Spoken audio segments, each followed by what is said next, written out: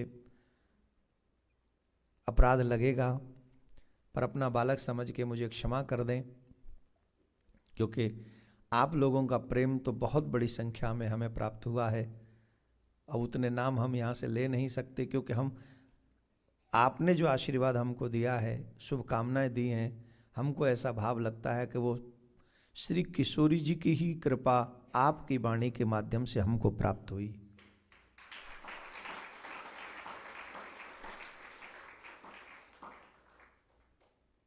हनुमानगढ़ी वाले महाराज जी, राजीव दास जी महाराज,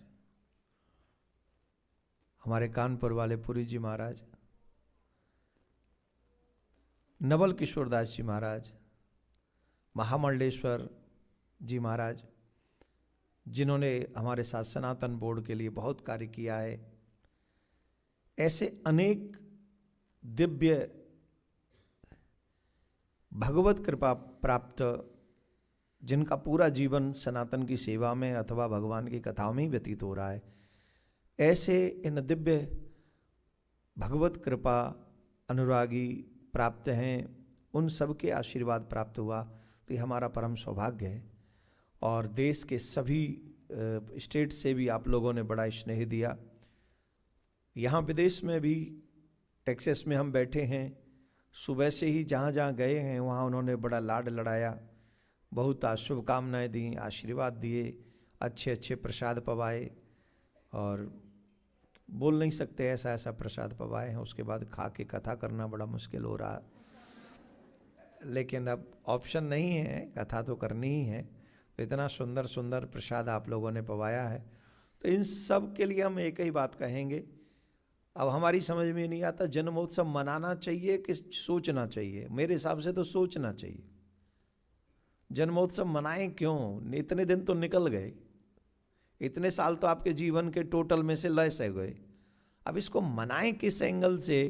वो संसार है, अपनी अपनी खुशी ढूंढ लेती है, पर हमको लगता है कि ये बीते हुआ समय, जो समय निकल गया है, वो वापस आने वाला नहीं है। लेकिन एक चीज़ हम सबको ध्यान रखनी है कि हम लोगों को सत्कर्म आगे बढ़ाते रहना है, धर्म को आगे बढ़ाते रहना है। हमारे एवरी स्टेप धर्म की सुरक्षा के लिए बढ़ते रहना चाहिए। धर्मो रक्षति रक्षितः, ये शब्द हमारी रग रग में बस जाए, रोम रोम में बस जाए, क्योंकि जो धर्म की रक्षा करता है, धर्म उसी की रक्षा करता है। यही अकाट्य सत्य है। हमारे घरों में धर्म की रक्षा होगी तो हमारे जीवन में भी धर्म की रक्षा होगी, इसमें कोई संशय नहीं, कोई संशय नहीं। धर्म की रक्षा होगी, आप करेंगे तो धर्म आपको बचाएगा, आपकी रक्षा करेगा। तो इसी कार्य को करते हुए हम लोगों को अपने कल्चर को प्रमोट करना चाहिए। जन्म दिवस पे केक नहीं काटना है, कैंडल नहीं बुझाना है। दीप ज्योति परब्रह्म, दीप ज्योति जनार्दन, दीपो में हरत पापम। दीप को हम लोग जनार्दन मानते हैं और हम उस पर फूंक मारते हैं, ये शुभ नहीं है। अंधकार से प्रकाश की ओर ले जाने वाला दीप हम कैंडल ब्लो नहीं कर सकते, बुझा नहीं सकते। ये तो आपके इतने दिन निकले हैं तो उतने ही आयु का दीपक हमें, उतने दीपक हमें भगवान के आगे जलाने चाहिए। और दीप दान करने का बहुत बड़ा महात्मा है शास्त्रों में। जो मनुष्य जितने दीपदान करता है परमात्मा उसके ऊपर उतनी ही कृपा करता है। तो आपको इस तरीके से मनाना चाहिए जन्मदिन कि जितनी भी आपकी आयु हुई है उतने घी के दीपक भगवान के मंदिर में जाकर हमको जलाने चाहिए, या उसके हाथ से जलवाने चाहिए या उसके लिए जलाने चाहिए, बुझाना नहीं।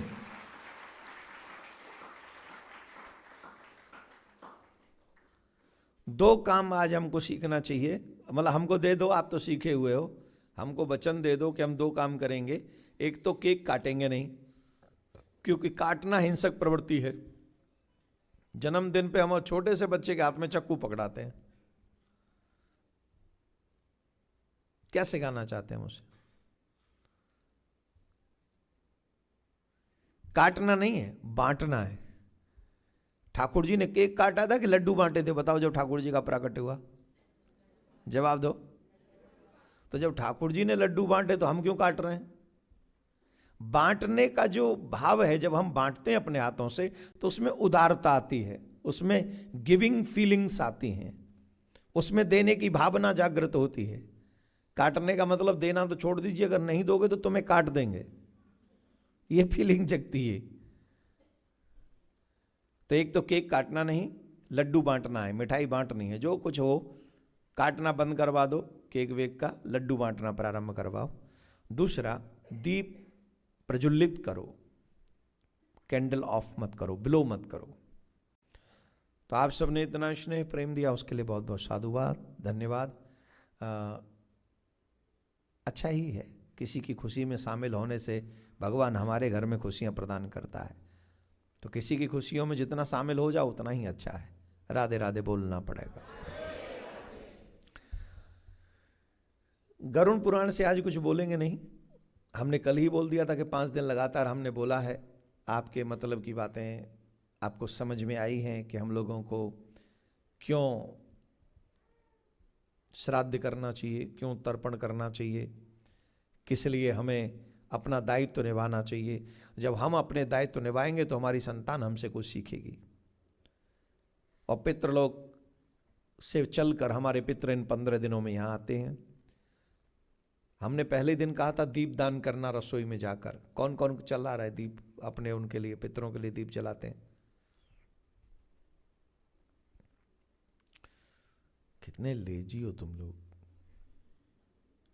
2 काम एवरीडे हमारे पितरों के लिए हमको करना है। पहला काम, मिट्टी के पात्र में जल भरकर उसे ढककर थोड़ा खोलकर दक्षिण दिशा में रसोई में रखना है। दूसरा, तिल के तेल का दीपक, उसकी बाती दक्षिण दिशा की तरफ करके अपने पितरों के नाम से दीप दान करना है संध्या समय, एवरीडे। ऐसा करने पर पितरों की कृपा प्राप्त होती है और पितरों को यह आभास रहता है कि इनको पता है कि हमें समय यहीं पर है, तो उन्हें अपनेपन का अनुभव होता है। इसलिए दोनों कार्य एवरीडे हमको करने चाहिए। बोलो राधे राधे। भगवान ने ब्रज में रह के अनेकों लीलाएं की हैं, जिनमें से बहुत बातें बहुत सुंदर ये हुई कि भगवान ने देवताओं के भी अहंकार को नष्ट किया। भगवान को अभिमान प्रिय नहीं है, और ब्रज की लीलाओं में रहकर ठाकुर जी ने अनेक देवताओं के भी अभिमान को नष्ट किया। आप समझ रहे हैं कौन कौन से देवता का अभिमान नष्ट किया? सुनो। जिस समय कन्हैया ने गिरिराज पर्वत उठाया, तो गिरिराज पर्वत को उठाने का मतलब था कि जब इंद्र को बुरा लगा कि मेरी पूजा छुड़वा कर एक पर्वत की पूजा करवाई, तो इंद्र को बहुत बुरा लगा और इंद्र ने 7 दिन 7 रात्रि तक लगातार ब्रज में वर्षा की। और वो वर्षा भी साधारण नहीं थी, वो वर्षा ऐसी थी जैसे प्रलय को लाने वाली। ऐसा लगता था जैसे प्रलय आ जाएगी।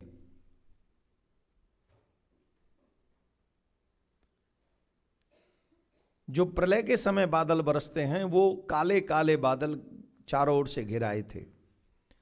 ब्रजवासियों ने कहा कृष्ण हमने तुमसे पहले ही कहा था, अब ऐसा लगता है कि इंद्र हमको छोड़ेगा नहीं।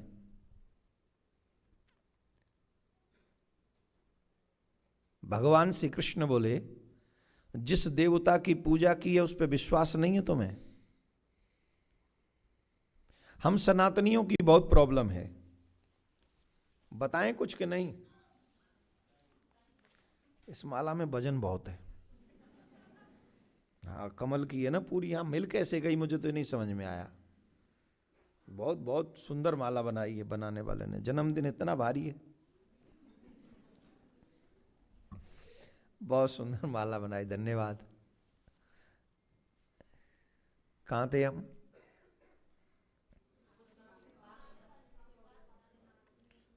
सनातनियों की प्रॉब्लम क्या है? हम अपने इष्ट पर विश्वास नहीं करते, हम भटकते रहते हैं, पूरे जीवन भर भटकते हैं। हम यही डिसाइड नहीं कर पाते हैं हम कौन से देवता में, कौन से अपने इष्ट देवी में अपनी निष्ठा रखें जिसे आजीवन पूज कर हम उनके अनन्य भक्त बन सकें। आजकल कथाओं का उतना आपको सोशल मीडिया पे प्रचार नहीं मिलेगा जितना जादू टोना टोटका, भाग्य लक्ष्मी, ये मंत्र कर लीजिए, ये उपाय कर लीजिए, तुरंत लक्ष्मी द्वार फाड़ कर छत तोड़ ताड़ कर सीधे घर में घुस जाएगी। सारे मंत्र सारे ऑप्शन बताने के बाद पता है फिर क्या कहते हैं? प्लीज हमारे चैनल को सब्सक्राइब करें और लाइक करें।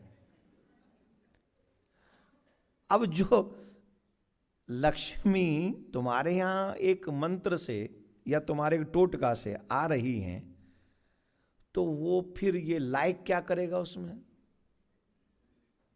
है? क्या करना लाइक का? हमको बिलीव नहीं है, हमको लगता है कि हम एक ईंट की पूजा कर लेंगे तो हमारा ज्यादा कार्य सिद्ध हो जाएगा। अरे भाई प्रहलाद जी महाराज को अपने भगवान पे कितना विश्वास था कि उस विश्वास के कारण भगवान को खम्मा फाड़ना पड़ा। हाँ जी कि ना जी? खम्मा फाड़े कि नहीं फाड़े? उस खम्बे की प्राण प्रतिष्ठा हो रखी थी क्या? उसमें पंडित जी आरती करते थे क्या? मुझे बताइए ना। फिर भगवान प्रकट कैसे हो गए? बोले विश्वास के कारण। प्रहलाद का यह विश्वास था सर्वम खलविदम ब्रह्मा, सर्वम कृष्णमयम जगत, कण कण में व्याप्त है वो। आज जब हम दीक्षा दे रहे थे उस शिष्य लोगों ने दीक्षा ली, हाँ दीक्षा पे भी याद आया। एक जन कह रहे थे कार्यालय में जाके, बोले दीक्षा लेने का तो हमारा बहुत मन है पर हम छोड़ नहीं सकते। ओ क्या नहीं छोड़ सकते? पीना नहीं, खाना। लहसुन प्याज नहीं छोड़ सकते हम। बोलो मिलना किससे है?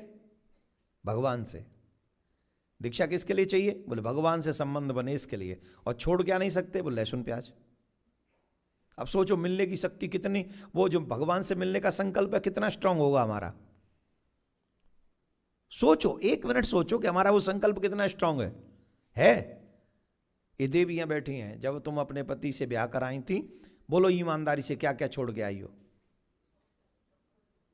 सिर्फ हाड़ मास का पुतला पाने के लिए आपने पूरा अपना पहले का संसार छोड़ दिया।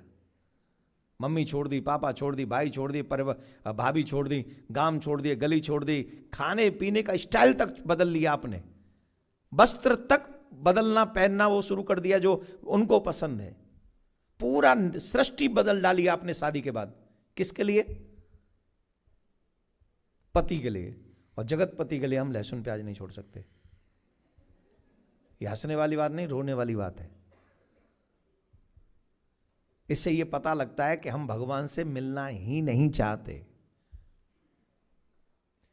जितनी ईमानदारी से शादी करना चाहते हैं उससे 10% भी ईमानदारी से भगवान को पाना चाहें तो थोड़ी सी बुरी चीजों का त्याग कर देंगे तो भगवान से मिलना कोई बहुत मुश्किल काम नहीं है। लेकिन वो फॉलोअप तो करना पड़ेगा आप ही को। तो दीक्षा जब ली थी तो हमने ये बात बोली थी कि अपने इष्ट में सच्ची निष्ठा रखो। जो मंत्र गुरुदेव ने दिया है, जिन देवता का मंत्र दिया है, उस देवता में ऐसा ब्लाइंड फेथ रखो कि जो भी कुछ कहेंगे इनसे कहेंगे, जो भी कुछ करेंगे वो यही करेंगे। अरे तुलसीदास जी महाराज का उदाहरण है, वृंदावन चले गए थे तुलसीदास महाराज, श्याम सुंदर खड़े थे मंदिर में, तो तुलसीदास जी पता है क्या कह रहे हैं? तुलसी मस्तक तब झुके जब धनुष बांध ले हाथ, इत भ्रकुटी इत चंद्रका इत गोपियन को साथ, तुलसी मस्तक तब झुके जब धनुष बांध ले हाथ। हम तब प्रणाम करेंगे जब रघुनाथ बनो, श्याम सुंदर को हम प्रणाम नहीं करेंगे। अब वो दो नहीं है, वो दो नहीं है, वो एक ही है। पर ये अनन्य भक्ति है कि मैं अपने ही इष्ट को नमन करता हूं, मुझे और किसी से कुछ चाहिए ही नहीं। ये है अनन्य भक्ति। और हमारी अनन्य भक्ति कैसी है भगवान में? उसमें अभाव है विश्वास का। हमें विश्वास नहीं है, और विश्वास न होने के कारण हम लोग कभी इधर कभी उधर कभी उधर कभी उधर भटकते हैं और जीवन इसी में निकल जाता है। हमारे पल्ले कुछ नहीं पड़ता है, कुछ भी नहीं, 0/0, 0/0। कहने को तो हम सब कहते हैं, मेरा आपकी कृपा से सब काम हो रहा है, मेरा आपकी कृपा से सब काम हो रहा है। करते हो तुम कन्हैया मेरा नाम हो रहा है, करते हो तुम कन्हैया मेरा नाम हो रहा है। मेरा आपकी कृपा से सब काम हो रहा है, मेरा आपकी कृपा से सब काम हो रहा है। पतवार के बिना ही मेरी नाव चल रही है, पतवार के बिना ही मेरी नाव चल रही है। हैरान है जमाना मंजिल भी मिल रही है, हैरान है जमाना मंजिल भी मिल रही है। करता नहीं हूँ कुछ भी सब काम हो रहा है, मेरा आपकी कृपा से सब काम हो रहा है। सब काम हो रहा है, सब काम हो रहा। ये बात कहते हैं कि नहीं? भजन किस किस को अच्छा लगता है? कौन कौन कभी कभी गाता है? हैं? अच्छा करती हैं आप। लेकिन आप लोग बताओ, मानते कितने लोग हैं कि सब भगवान ही कर रहा है? झूठ मत बोलना, नहीं तो हमें गुस्सा आ जाएगा। जिस दिन शब्द पे विश्वास हो जाए कि यही सत्य है, तुम भगवान से ज्यादा दूर नहीं हो, हम लिख के दे सकते हैं।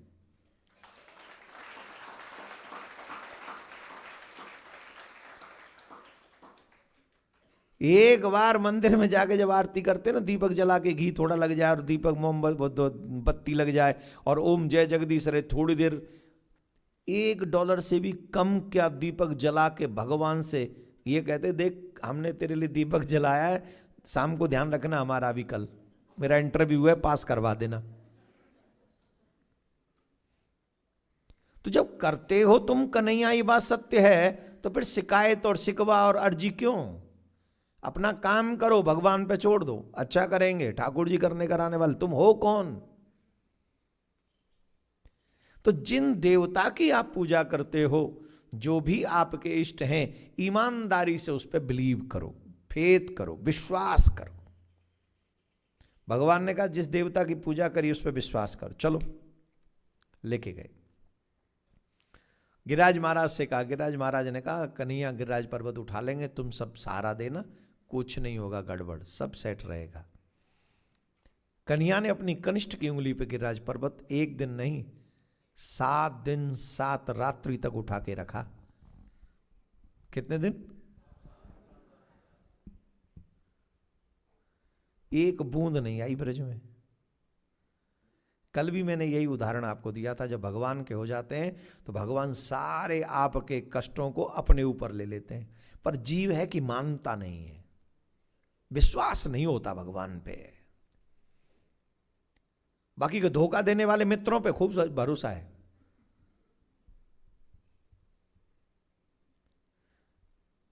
जिनके साथ आप आईटी में हो,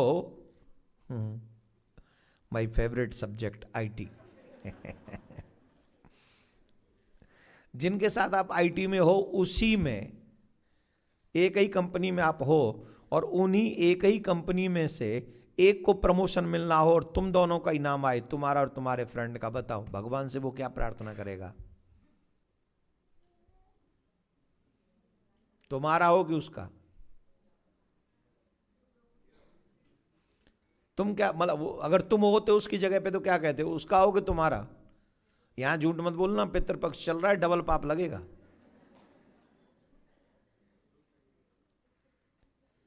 हाँ, जो सही है उसी। इसका मतलब जानते हो, सिर्फ मेरा ही, इसका मतलब ही है सिर्फ मेरा।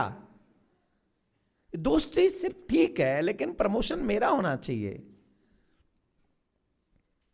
इन लोगों पे हम पूरा जीवन विश्वास करते हैं, और वो ठाकुर जी जिन्होंने मां के पेट में भी सुरक्षित रखा था, जिन्होंने, जो हम बोलना भी नहीं जानते तो मां को ये फीलिंग दे दी थी कि मेरा बेटा भूखा है,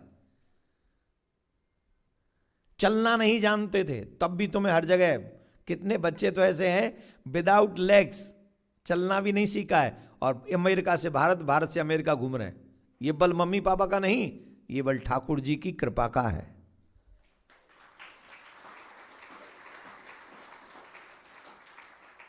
जिस दिन ये शब्द बड़े प्रकार से अच्छे ढंग से तुम्हें समझ में आ जाए, करते हो तुम कन्हैया मेरा नाम हो रहा है, उस दिन समझ लेना कि तुम भगवान के सच्चे भक्त और सनातनी हो। कहा महाराज, जब इंद्र ने 7 दिन तक ये व्यवस्था नहीं बनी तो अपने गुरु के पास में गए। जब बात समझ में ना आए तो अपने गुरुदेव के पास जाके बैठकर रोना चाहिए, कहना चाहिए, समझना चाहिए, ट्राई करना चाहिए, मैं क्या करूं, मेरी समझ में नहीं आ रहा। तो गुरुदेव ने कहा तुम जानते नहीं हो किससे तुम पंगा लिए बैठे हो, वो त्रिलोकीनाथ है और तुम्हारा ही कार्य करने आए, वो कुछ और करने नहीं आए, तुम देवताओं का ही हित करने के लिए आए हैं। तो गुरुदेव ने समझाया। देवराज इंद्र भगवान की शरण में गए, तो देवराज इंद्र के मान का मर्दन करने के लिए ठाकुर जी ने गिरिराज भगवान की पूजा करवाई। बात समझ में आ गई? समझ में आ गई? तो भगवान को अभिमान प्रिय नहीं है। जब अभिमान उनका टूट गया तो भगवान की शरण में गए, तो भगवान ने उन्हें सहर्ष स्वीकार कर लिया। फिर अग्निदेव को यह अभिमान है जिसे चाहे जलाकर भस्म कर सकता हूं, मैं जिसे चाहे जलाकर भस्म कर सकता हूं। तो ब्रज को जलाने के लिए जब दावानल अग्नि प्रविष्टित हुई तो ठाकुर जी ने उस दावानल अग्नि को पान कर लिया, जला के दिखा।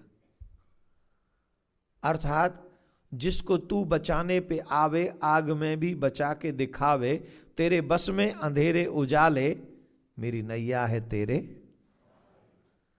जिसे भगवान बचाना चाहे उसे कोई नहीं डुबा सकता, जला सकता। जिससे भगवान तो भगवान के पास जाओ, भगवान से रिक्वेस्ट करो, भगवान से प्रार्थना करो।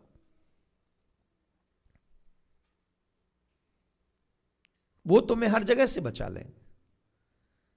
अग्नि से भी ब्रजवासियों को बचाया। अब ब्रज में जो एक बहुत सुंदर प्रसंग है वो है ब्रज की गोपियों का प्रेम। आधुनिक लोग इस प्रेम को नहीं समझ सकते, क्योंकि आधुनिक लोगों के दृष्टि में प्रेम का मतलब जो सिर्फ और सिर्फ जरूरतें पूरी करना है, गिव एंड टेक सिस्टम है।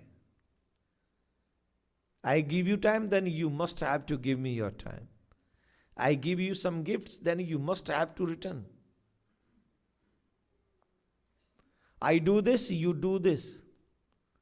I go there, let's go with me. If you ignore me, then I will see you. Am I right or wrong? ये प्रेम है कि आतंकवाद? क्या है ये? यहां प्रेम किसमें है? कौन कर रहा है प्रेम भाई? यहां तो एक दूसरे की जरूरतें पूरी की जा रही हैं। यहां प्रेम बाई हार्ट नहीं है, बाई जरूरत है, बाई नीड है।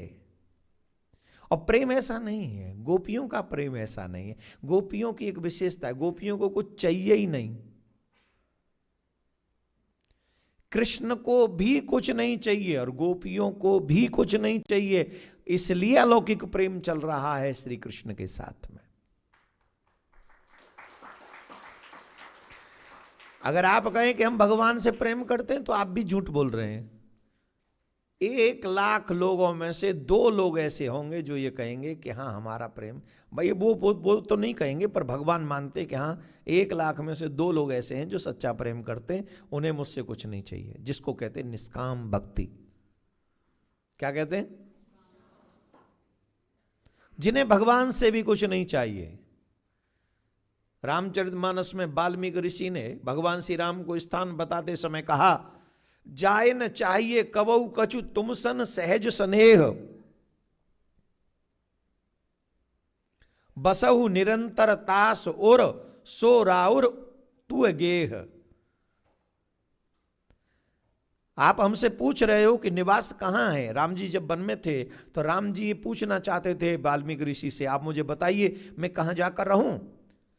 तब भगवान से श्री वाल्मीकि ऋषि कहते हैं, हे राम, अगर तुम कहीं जाके रहना चाहते हो तो जाए न चाहिए कबहु कछु, जिनको तुमसे कुछ चाहिए ही नहीं तुम उनके हृदय में जाके रहो। और यहां तो भी राम जी के बने नहीं है, उससे पहले लिस्ट प्रस्तुत कर देते, सर लुक इट, थोड़ा इसको देख लेना।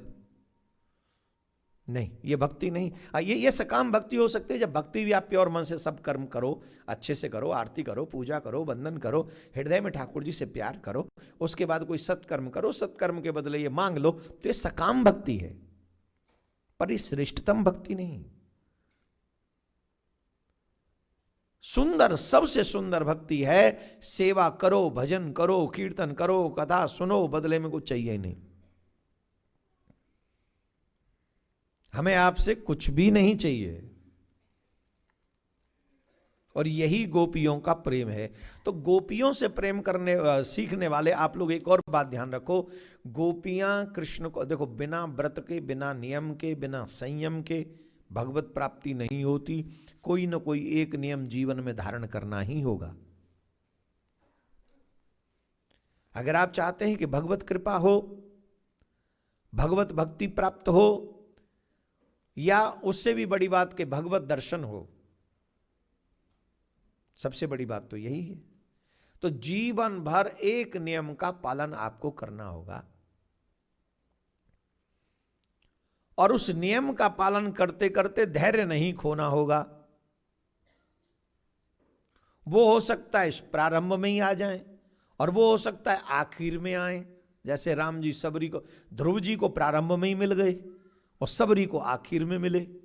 दोनों ही उदाहरण हमारे सामने हैं या नहीं है? जोर से बोलो। तो हमारा वचन तो मिथ्या नहीं। ध्रुव जी को प्रारंभ में ही मिल गए, मात्र 6 महीने में मिल गए भगवान,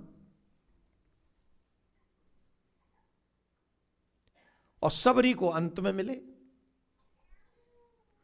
तो ये तो भगवान की विश है, उनकी मर्जी है कि वो कब मिलेंगे, लेकिन उनसे मिलने की इच्छा जीवन भर रखो, प्रारंभ से ही रखो, बचपन से ही रखो कि उनसे मिलना है, उसमें अहंकार मार डालो। तो गोपियों को आपसे हम कह रहे थे कि कोई एक नियम, कोई व्रत, कोई नियम, कोई संयम जो उन्हीं को प्राप्त करने के लिए हो। ब्रज की गोपी, अभी कार्तिक मास आने वाला, अभी कार्तिक स्नान करती हैं, जमुना जी में स्नान करती हैं, और कार्तिक स्नान करके कात्यायनी देवी का पूजन करती हैं।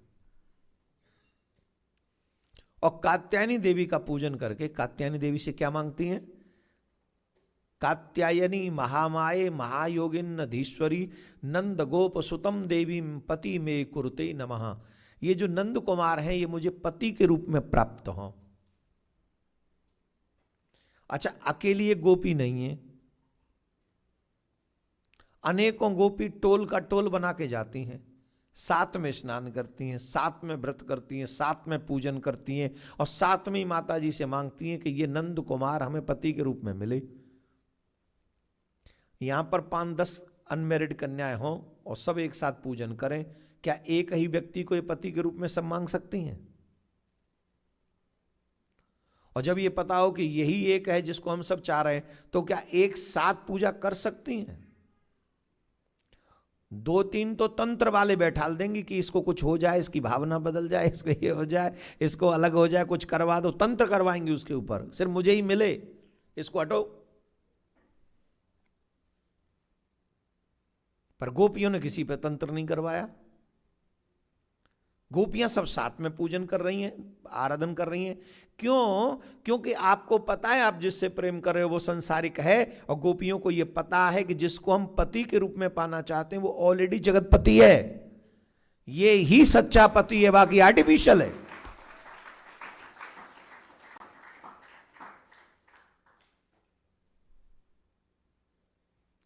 ये ही सच्चा पति है, और ये सबको प्राप्त हो सकता है। इसलिए गोपियां कात्यायनी देवी से मांगती, हे मां, ये हमें पति के रूप में प्राप्त हो। भगवान तो सब जानते हैं किसके मन में क्या भाव है, और भगवान ही उसे कहते हैं जो सबकी भावना को पूर्ण करे।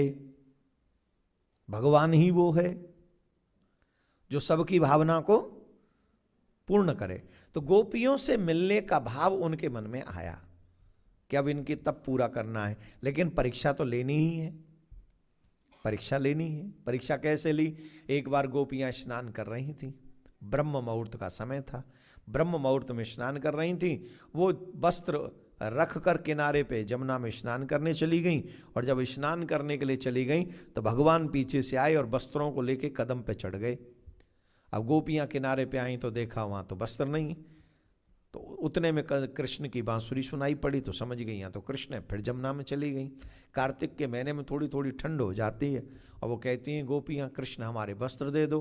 भगवान बोले ले लो, कदम पे ही तो टंगे हैं, हमने तो कुछ छुपाए तो है नहीं, टंगे हैं, आके ले लो। बोले कैसे आ जाएं, हमारे अंगों पे तो एक भी वस्त्र नहीं है। बोले गई भी तो थी ऐसी ही, ऐसे ही तो गई थी। अरे तब तो आप नहीं थे, हम नहीं थे, हम कहां नहीं थे और हम कब नहीं थे। अगर तुम हमें पति के रूप में पाना चाहती हो, अगर तुम ये मानती हो कि हम भगवान हैं, तो भगवान है तो भगवान कब नहीं थे, कहां नहीं थे? ऐसी जगह बताओ, कहो सो कहां जहां प्रभु नहीं। ऐसा स्थान बता दो जहां भगवान नहीं है, और कब नहीं है कोई स्थान ऐसा जहां भगवान नहीं है?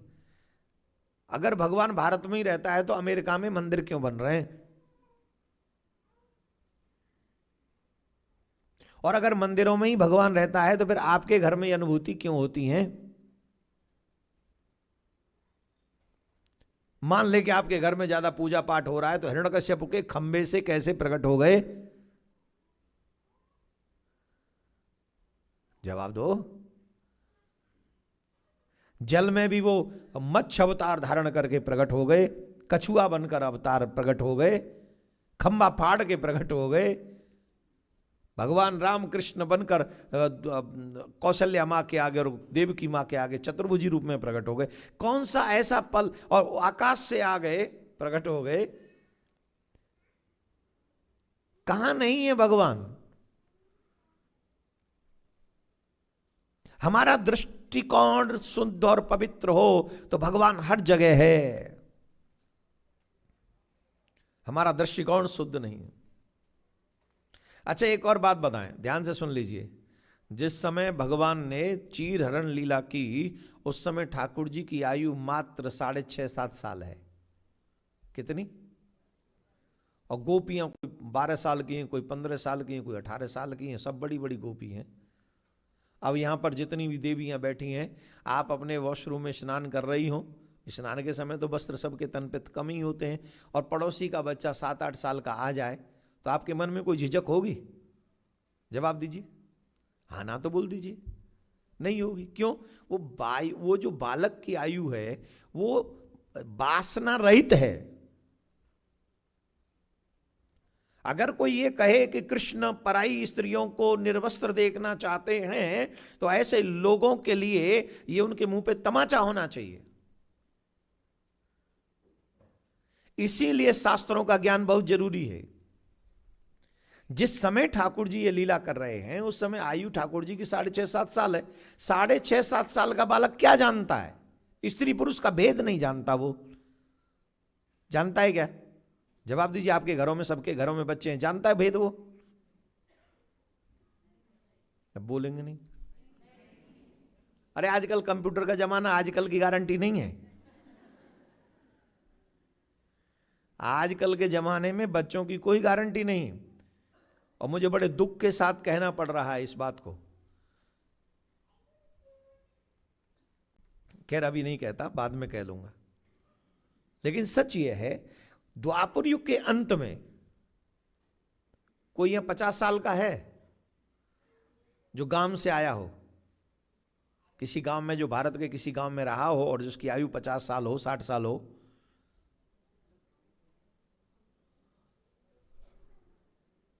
सब शहर से आए हैं, पर उम्र उतनी नहीं है। हाँ, तो आपकी तो छोटी, हम थोड़ा एजेड इसलिए मांग रहे हैं जिससे थोड़ा सा अनुभव आपको बता सकें। माता जी आप कम से कम 50-60 साल की तो हैं, है ना? नहीं आपकी नहीं, वो पीछे जो भी। आप गांव से हैं, बचपन गांव में रहा है। जब आप बचपन में थी उस समय 7-8 साल के बच्चे जो लड़के हुआ करते थे, वो नंगे नहीं घूमते थे गांव में। तो आपकी तो कम उम्र है। आपके टाइम पे भी आपकी कितनी उम्र है, उस हिसाब से मैं थोड़ा आइडिया लगाऊं। ओह, मतलब 5 कम रह गई। हाँ ठीक। तो बोला हाँ, वही एक्सपीरियंस वही। तो कितने 8 साल के 9 साल के बच्चे नंगे नहीं घूमते थे गांव में। और ये कब? 50 साल पहले की बातें हो रही हैं। 50 साल पहले की बातें, हम 45 साल 40 साल पहले की बातें बता रहे हैं। ये आजकल का सिस्टम थोड़ा चेंज हुआ कि वो जन्म लिया और कस दिया और ये बांध दिया वो बांध दिया। पहले बच्चे स्त्री पुरुष का ज्यादा भेद भी बहुत जल्दी नहीं समझते थे। अब तो ये टीवी, मोबाइल, ये इंटरनेट, इन सब ने हमारे बच्चों को समय से पहले यंग कर दिया है। और शायद यही कलयुग की शुरुआत है।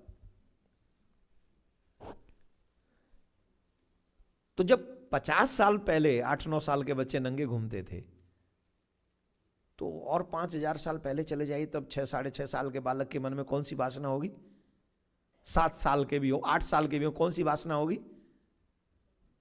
इसलिए अपने शास्त्रों का ज्ञान करो, और ऐसे मूर्खानंद कहीं मिल जाए तो उन्हें डट के जवाब दो।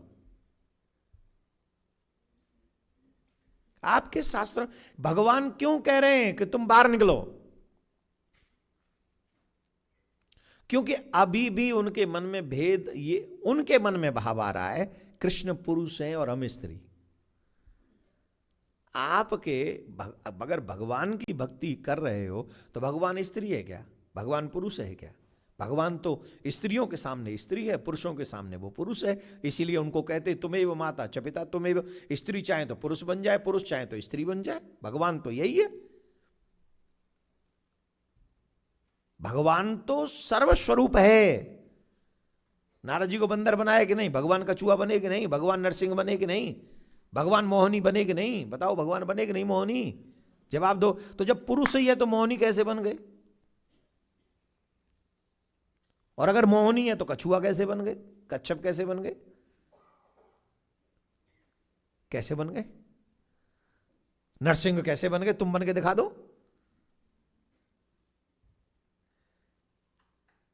वो बन सकते हैं। क्यों? क्योंकि वो भगवान है। हम नहीं बन सकते क्योंकि हम भगवान नहीं है। गोपियां किसको पाना चाहती हैं? बोले भगवान को। तो भगवान को पाना चाहती हैं तो जिसको भगवान मिलता है वो भाव तुम्हें बनाना पड़ेगा। स्त्री पुरुष के भाव से ऊपर उठो कि तुम स्त्री हो कि तुम पुरुष हो। तुम भक्त बन जाओ भगवान के। जब तुम भगवान के भक्त बन जाओगे तब भगवान नहीं चिंतन करेंगे कि तुम स्त्री हो के पुरुष हो। जिस रूप में चाहोगे, जैसे चाहोगे, भगवान उस रूप में तुमको मिलेंगे। इसलिए भगवान कहते हैं स्त्री पुरुष के भेद को मिटाओ। स्त्री पुरुष संसार के लिए जरूरी है। ये जो वस्त्र हम लोग पहन रहे हैं ये किसके लिए पहनते हैं? जिससे बुरे लोगों की नजरों से हम बच सकें।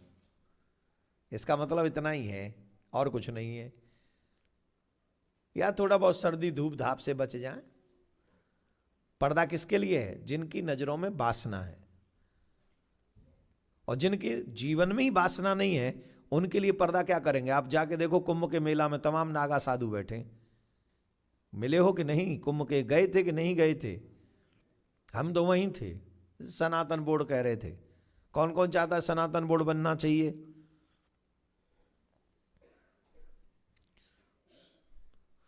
अच्छा, पितृपक्ष की कथा इतना उदास कर देती है, चेहरे पे स्माइल ही नहीं आ रही है। कौन कौन चाहता है सनातन बोर्ड बनना चाहिए?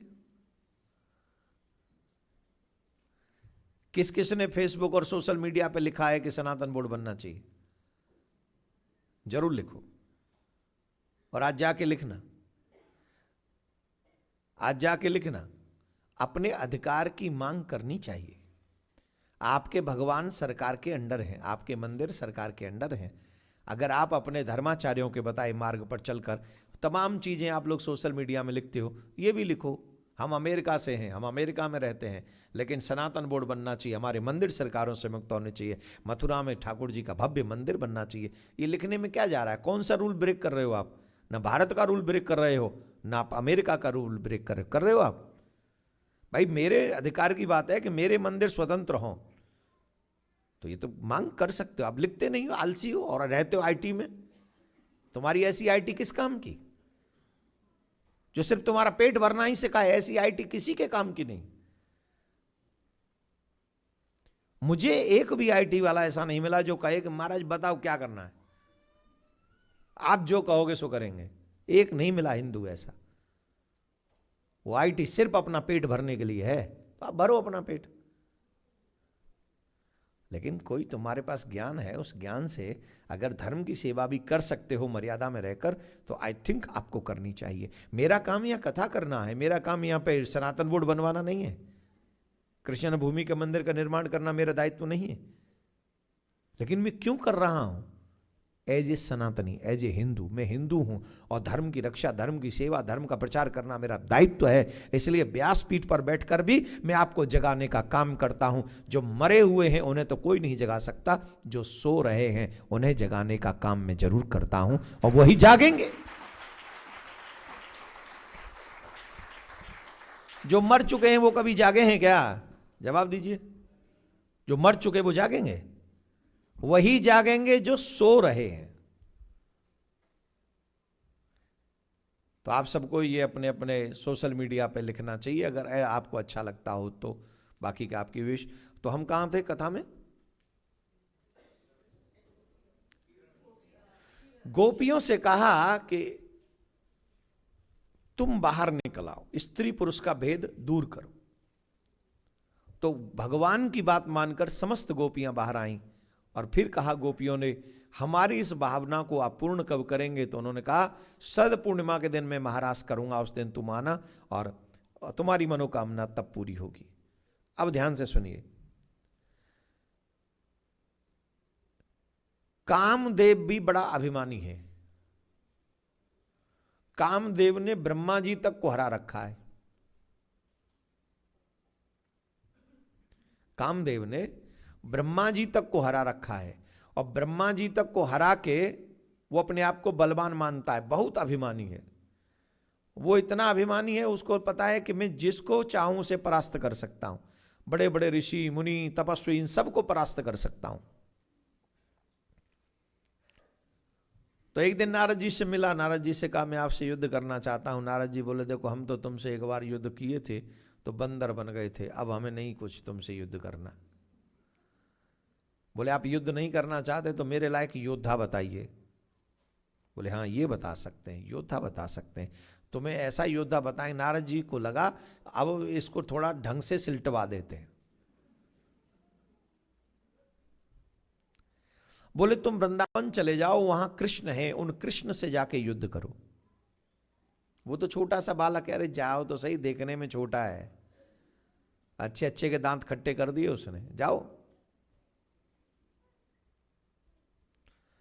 तो नारद जी से प्रेरणा लेकर देवर्षि नारद जी से कामदेव वृंदावन पहुंचे, और भगवान श्री कृष्ण उस समय बंसी बजा रहे थे, कदम के वृक्ष के नीचे खड़े हुए थे, जमुना जी की पुलिन में खड़े हुए थे और आनंद ले रहे थे। उसी समय कामदेव पहुंचा। कामदेव के पहुंचने पर उन्होंने कहा, हे पुष्प धनुषधर वीर, हम तुम्हारा स्वागत करते हैं, कहो तुम कौन हो?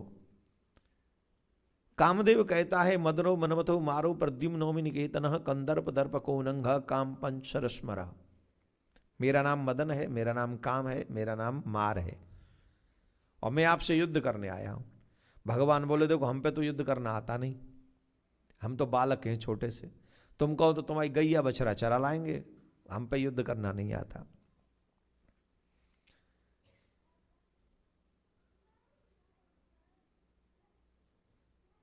कामदेव ने कहा, हम भी युद्ध करना आपसे नहीं चाहते थे, पर नारद जी ने भेजा है हमें आपके पास। नारद जी ने कहा कि जाओ तुमसे युद्ध करेंगे, इसलिए आए। बोले नारद जी ने भेजा? बोले हाँ। तो युद्ध करेंगे, बताओ कौन सा युद्ध करोगे, मैदान का कि किले का? अभी तक कह रहे थे हम युद्ध करना नहीं जानते, अब कह रहे हैं मैदान का करोगे कि किले का? बोले दोनों में भेद क्या है? बोले दोनों में भेद है, एकांत में अगर मैं बैठा हूं और तुम मेरे मन में काम जगा दो तो तुम्हारी विजय, और मैदान का युद्ध है, अनंत कोट स्त्रियों के मध्य में मैं अकेला पुरुष होऊंगा और तुम मेरे मन में काम जगा दोगे तो तुम्हारी विजय, नहीं तो मेरी विजय। कामदेव के लिए सरल मार्ग है स्त्री का संग। काम कब जगेगा? जब स्त्री पुरुष हो, रात्रि का समय हो, अन्य कोई और साथ में ना हो, तो काम को जगाना बहुत आसान है। इसीलिए हमारे शास्त्र कहते हैं, युवान होती हुई बेटी के साथ भी अकेला नहीं रहना चाहिए, युवान होती हुई सगे भाई बहन को भी रात्रि में कभी अकेला नहीं रहना चाहिए। ये सब बताया गया, और आप कई लोग मानते नहीं थे। एक जन तो हमसे लड़ पड़े, आप ऐसे कैसे बोलते? अरे भाई शास्त्रों की भाषा है, हम अपने आप से नहीं बोल रहे। अरे महाराज हम नहीं मानते, अब सुन लो ऐसी खबरें। एक रिश्ता बता दीजिए जो आज सुरक्षित हो, बताइए। कोई बताएगा? पुरुष लोग ही बताएं। है कोई रिश्ता सुरक्षित? हर रिश्ते की बुरी खबर हम लोग सुन चुके हैं, और अभी कलयुग को आए भी इतना समय हुआ नहीं, इतना समय नहीं हुआ, पहले ही इतनी बड़ी बड़ी खबरें सुन चुके। अभी मैंने कल परसों बताया ना, एक दादी ने पोते से ही शादी कर ली, इससे बुरी खबर क्या होगी? और दादी की तीसरी है क्या? इसमें हंसने वाली बात है? डूब मरने वाली बात है। अब पता नहीं कौन सी दादी थी, उसमें क्या भावना घुसी पड़ी है कि और भी शादी करनी है। मान लो कि तुम दादा मर गया होगा पहले, तो इतनी जब शादी करनी है तो किसी और से कर ले, नाती मिला है।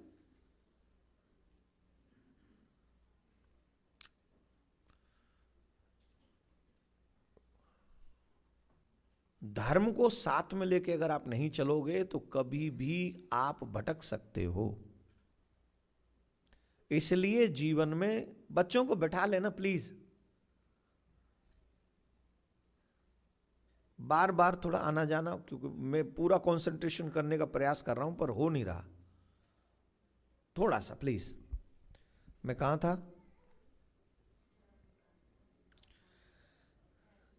अगर हम धर्म को साथ में लेकर चलेंगे तो धर्म हमारी सुरक्षा करेगा, रिश्तों की भी सुरक्षा करेगा। एक शब्द हम बोलते हैं प्रार्थना में, पाप से हमें बचाइए करके दया दयाल, अपना भक्त बनाए के सबको करो निहाल। मतलब हे प्रभु हमें अपना भक्त बना लीजिए आप। ऐसी प्रार्थना जब आप भगवान से नित्य करोगे तो पाप को होने से पहले वो आपको बचा लेंगे, आपको कहीं भी बिजी कर देंगे, आपको कुछ भी कर देंगे, बचाने का प्रयास करेंगे, आपको पाप नहीं करने देंगे।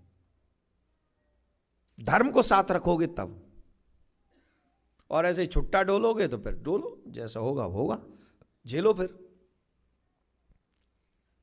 कामदेव ने कहा शरद पूर्णिमा के हम जो रात्रि वाला समय है उसमें आएंगे, आप मैदान का युद्ध करेंगे। बोल ठीक है। शरद पूर्णिमा का समय दिया। भगवान पिता रात्रि शरदोत्फुल्ल मल्लिका वीक्षरन्तु मनश्चक्रे योग माया मुपाश्रितः। भगवान ने योग माया को स्मरण किया और योग माया को महाराज की सारी जिम्मेदारी सौंपी और गोपियों को बुलाने के लिए श्री कृष्ण ने बांसुरी बजाई। भगवान की बांसुरी कोई साधारण बांसुरी नहीं थी। इस बांसुरी की धुन में ऐसा रस था, ऐसा आनंद था, जिन जिन गोपियों का पुण्य था, जिन जिन गोपियों को इस रास में सम्मिलित होने का अधिकार था, उन्हीं उन्हीं गोपियों के कानों में इसकी ध्वनि पहुंची। और वाय कादा ऐसी ध्वनि पहुंची जैसे लगे जैसे कोई नाम लेके बुला रहा है। ये योग माया का, ये कन्हैया की बांसुरी का प्रभाव है। अच्छा, कन्हैया की बांसुरी बहुत अच्छी है, बहुत प्यारी है। इसके भाग्य का वर्णन करो। गोपियां तो जलती हैं कन्हैया की बांसुरी से। क्यों जलती हैं?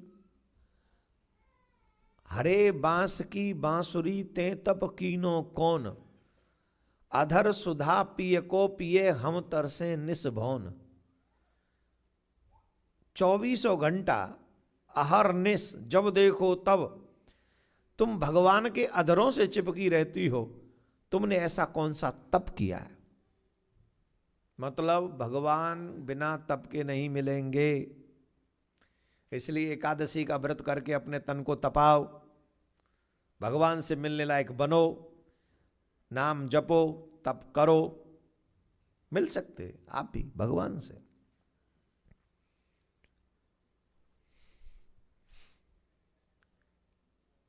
बांसुरी से पूछा तुम में अच्छाई क्या है?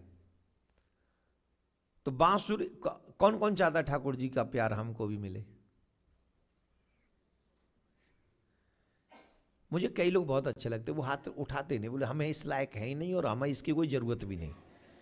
वो आराम से बैठे। Oh I am proud of them, क्योंकि वो झूठ नहीं बोल रहे हैं, वो सच बोल रहे हैं कि हम इस लायक हैं नहीं और हम ऐसे बन नहीं सकते। इसलिए आप कथा आगे बढ़ाओ, हमें मत समझो इस लायक। तो बहुत अच्छा है, पर 2-4 लोगों ने हाथ भी तो उठाए बेटा, तो बता के जाना पड़ेगा। तुम लोग मत अप्लाई करना है इसको। जिन्होंने हाथ नहीं उठाए वो अप्लाई नहीं कर सकते। एक बार और चांस दे रहा हूं। कौन कौन चाहता है ठाकुर जी का प्यार हमें मिले? अगर मेरे कहने से ठाकुर जी प्यार करें ना तुमसे, तो कसम से मैं अपने आप को कुर्बान कर दूं तुम्हारे लिए और कहूं कि इन सबको प्यार बांटो।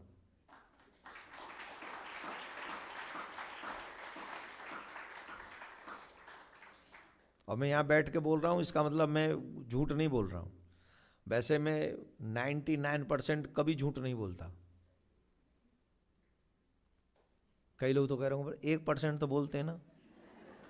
वो 99% को नहीं देखेंगे मेरे को, वो 1% को। तू जो 99 झूठ बोलता है झूठा, हम तो फिर भी तेरे 1% पे बिलीव कर लेते हैं, तू 99% झूठी बोलता है, उसकी नहीं सोच रहा है। अरे भाई हम कलयुग के लोग हैं, 99% भी अगर हम सच बोल रहे हैं इसका मतलब हम सतयुग के तो 101% सच बोल रहे हैं। और हम आपसे सच कह रहे हैं, 99% हम सच बोलते हैं। 1% कभी एक आध बार कभी ऐसा जीवन में कभी ऐसा हो तो उसके लिए बचा के रखा है, क्योंकि हम हरिश्चंद्र नहीं है, ठीक है ना। तो भगवान का प्यार पाना कितना सरल है। बांसुरी भगवान के अधरों पे चिपकी हुई है। क्यों? बांसुरी से पूछा तुमने क्या तप किया है? बोले 3 तप करती हूं। बोले कौन से 3 तप हैं? बोले एक तो तब मैं बोलती तब हूं जब कोई बुलवाना चाहता है,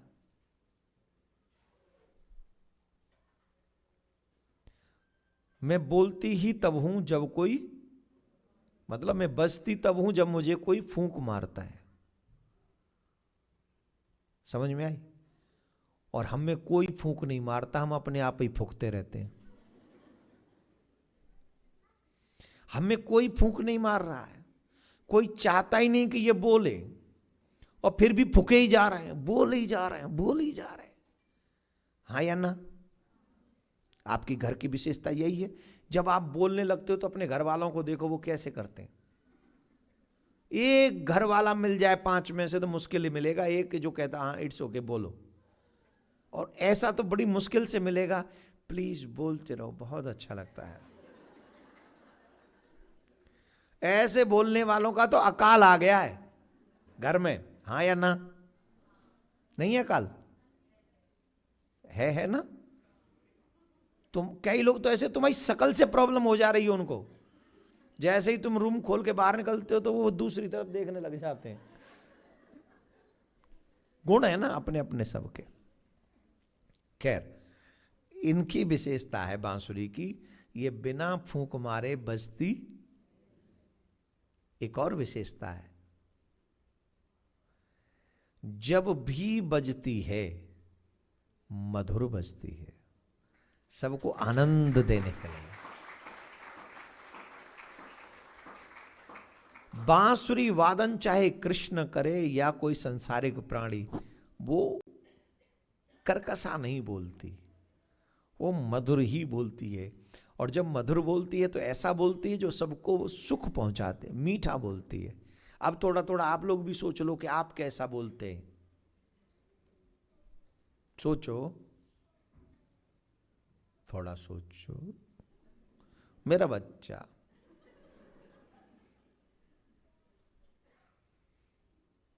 प्लानिंग करके बोलते हैं, कब कहां क्या बोले, कौन से समय क्या चीज अच्छी होगी, कौन सी चीज बुरी होगी। हाँ या ना? और कर्कशा तो मतलब तैयार ही बैठे, पता नहीं करेला ज्यादा खाते हैं शायद। यहां मिलते हैं करेला? नहीं खाते हो? बनाएं कभी? नहीं, बनाना भी सीख लो बेटा। तो बांसुरी की दूसरी गुण क्या है?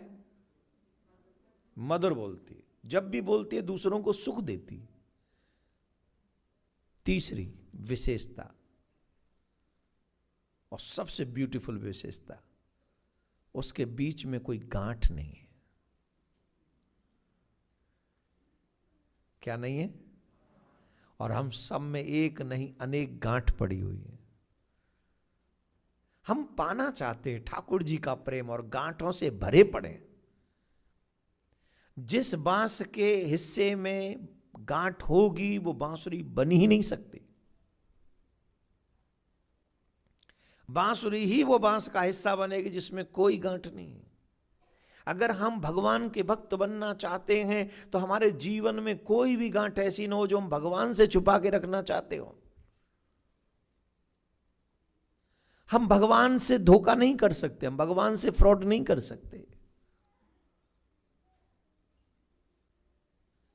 हम भगवान से भी छल करते हैं, हम भगवान से भी कपट करते हैं। दुख के समय में भगवान के द्वार पे पड़े रहते हैं और सुख के समय में पार्टी करने में भी हमें शर्म नहीं आती। एक तरीके का रास्ता अपनाओ, या तो दुख में भी पार्टी करो, भगवान के यहाँ मत जाओ, या फिर सुख में भी भगवान के ही द्वार पर बैठकर कहो कि ये आपकी वजह से है सरकार। ये चमक ये दमक फूलवन महक सब कुछ सरकार तुम्हीं से है। ये चमक ये दमक फूलवन महक सब कुछ सरकार।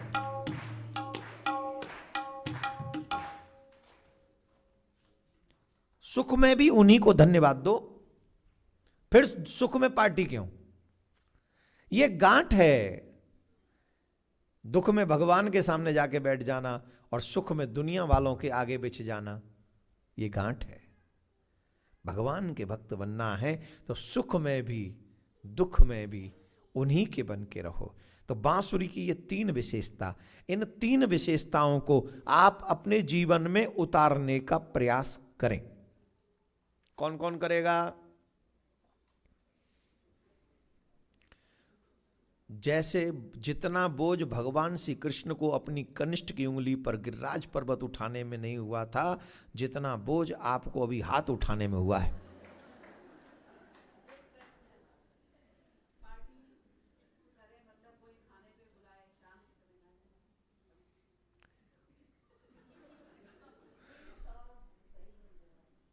नहीं, मैं समझ रहा हूं आपका सवाल से। पार्टी का मतलब जहां उल्टी सीधी चीजें हों वो पार्टी। अब कोई शाम को भजन करे, कीर्तन करे, सुंदरकांड करे, वहां प्रसाद बांटे, भंडारा करे, उसे पार्टी थोड़ी कहेंगे। उसे तो कहेंगे सत्संग। जहां मदिरा हो, जहां मांस हो, जहां फिल्मी सॉन्ग्स हो, जहां डांस हो, जहां तमाम अपने संसार की मर्यादाओं का नंगा नाच हो रहा हो, उसको पार्टी कहते हैं। ऐसी पार्टी में जाकर अपना जीवन बर्बाद नहीं करना चाहिए। उन जगहों से बचकर जब भी समय मिले, जब लगे कि आज हम ठीक हैं, अच्छे हैं, बुरे हैं, जैसे भी हैं, भगवान की कुछ न कथा हो रही हो तो भगवान के मंदिर में जाके बैठ जाओ। लाभ होगा, कल्याण होगा, तुम्हारा भला होगा। क्या बोलना पड़ेगा? जोर से बोलना पड़ेगा। तो भगवान ने जब गोपियों को बुलाया, गोपियां दौड़ कर आईं, गोपियां दौड़ कर आईं तो भगवान ने स्वागत किया। स्वागतम वो महाभाग प्रियम एव करवाणि वह ब्रजस्यानामयम कचित ब्रूता गवन कारणम। हे ब्रज की गोपियों, तुम्हारा स्वागत है। कहो रात्रि में काहे को वृंदावन में आई हो? सब ठीक तो है? ब्रज में मंगल तो है, आनंद तो है, कोई असुविधा तो नहीं, कोई कष्ट तो नहीं, कोई संकट तो नहीं? ब्रज की गोपी कह रही है तुम्हारे ब्रज में कभी अमंगल हो ही नहीं सकता। आपका ब्रज है तो मंगल ही मंगल है, आनंद ही आनंद है। बस हम ही को वह ब्रज आपके बिना अच्छा नहीं लगता। प्रेमी कौन, भक्त कौन, भगवान का दीवाना कौन? भगवान का दीवाना, भगवान का भक्त, भगवान का रसिक वही है जिसको भगवान को छोड़कर कुछ अच्छा ही न लगे। मैंने कितने युवा ऐसे देखे कथा के बाद, कसम से, जो कहते हैं महाराज जब से कथा सुनी है तब से कन्हैया से प्रेम हो गया है, और प्रेम हो गया है तो उसका एक और प्रॉब्लम हो रहा है। मैंने क्या प्रॉब्लम हो रहा है? बोले अब दुनिया अच्छी नहीं लगती, अब संसार अच्छा नहीं लगता, मन करता है कि अब उड़ के वृंदावन चला जाओ। मेरा मन पंछी ये बोले उड़ वृंदावन जाऊं, ब्रज की लता पता में मैं राधे राधे गाऊं।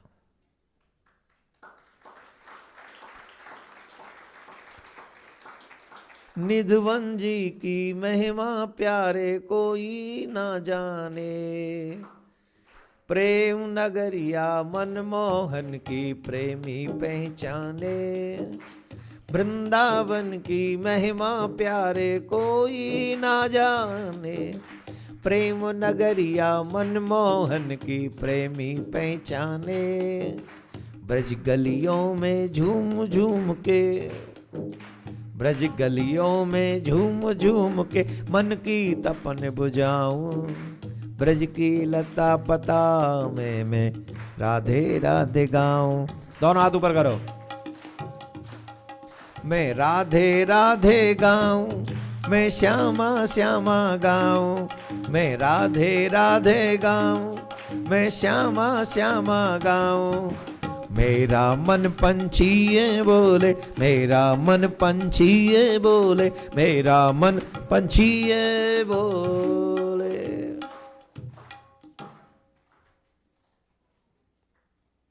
निधवन जी में जहां कन्हैया रास रचाते हैं, प्रेम भरी अपनी बांसुरिया आप बजाते हैं। जिसने कृष्ण के प्रेम के रस को चखा नहीं है, वो इन सब विषयों को जान नहीं सकता।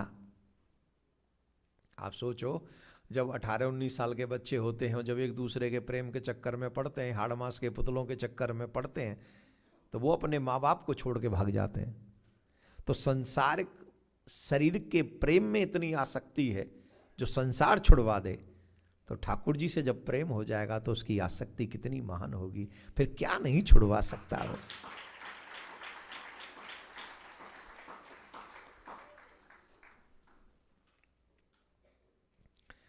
ब्रज की गोपियों से कहा आपका स्वागत है।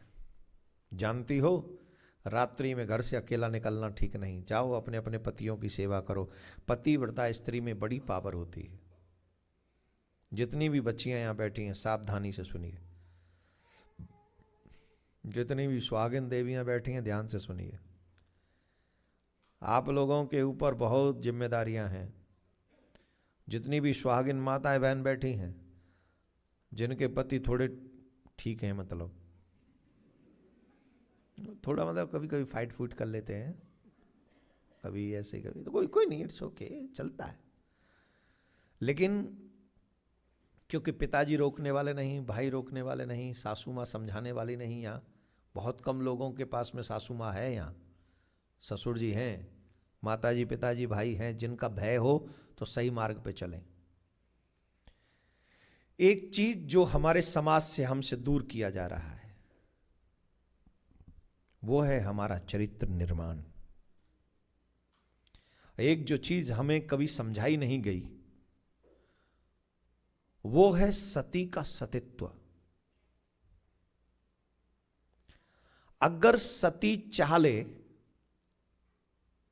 औरों की तो छोड़ो, ब्रह्मा को बालक बना सकती है, विष्णु को बालक बना सकती है, नारायण को बालक बना सकती है, शंकर को बालक बना सकती है। यह सती का सतीत्व है।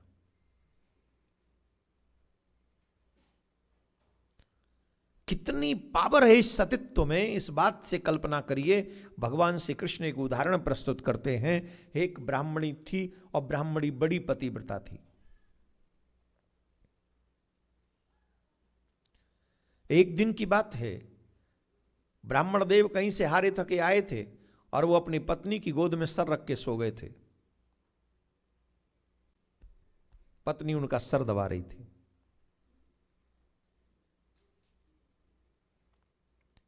पति को नींद आ गई।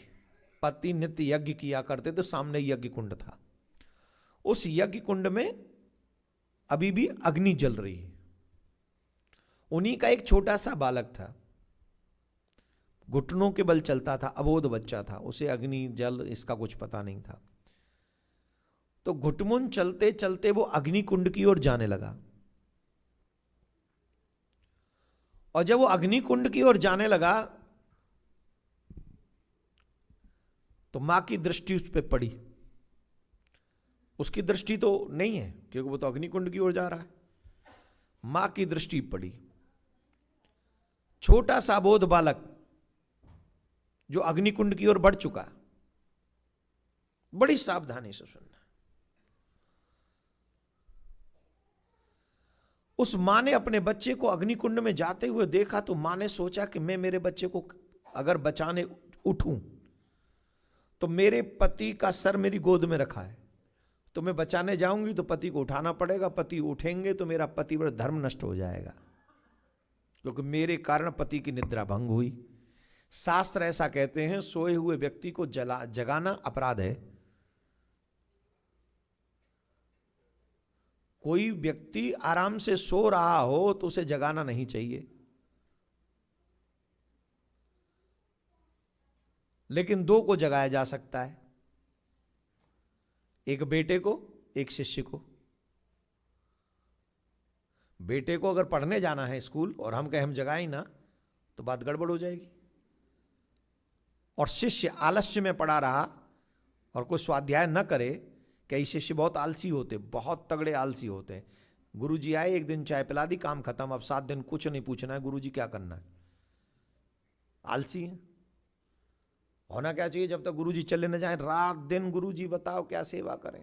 जो यहां बैठे चेला, मैं उनसे नहीं कह रहा हूं, आप लोग तो बहुत अच्छे हो, पर मैं तो वो कह रहा हूं जो यहां आए नहीं है कथा में, उनसे। आप लोगों का तो जवाब नहीं। जैसी सेवा आपने करी है, मैं यहां से आपकी सेवा का कंधों पे बोझ लेके जाऊंगा। पर मैं क्या कह रहा था, 2 को जगाया जा सकता है। अगर सो रहे हैं, वो भजन ही नहीं करे पढ़ाई है, स्वाध्याय न करे पढ़ाई है, तो उस शिष्य को उठाया जा सकता है। और बेटे को स्कूल वगैरह जाना हो, काम पे जाना हो, तो माँ पिता उठा सकते हैं। पता चले 12 बज रहे हैं, उठ ही नहीं रहा। और हाँ, देवियों से निवेदन, पता नहीं देवी, एक पति बड़े खुश हो रहे थे, चलो इस मुसीबत से फंद कटा। ये बड़ा उठाती थी मुझे, दूध लिया, सब्जी लिया, ये लिया, वो लिया, जब देखो मेरे पीछे पड़ी रहती थी। आज गुरुजी ने फंदा ही काट दिया। अच्छा, मैंने उस हस्बैंड की स्माइल देखी। अब मैंने सोचा चलो थोड़ी देर मुस्कुराने दूं, मैं इधर उधर की 2 बातें और समझा दूं, बाद में आऊंगा इस पे। तो आ जाऊं कि नहीं आऊं?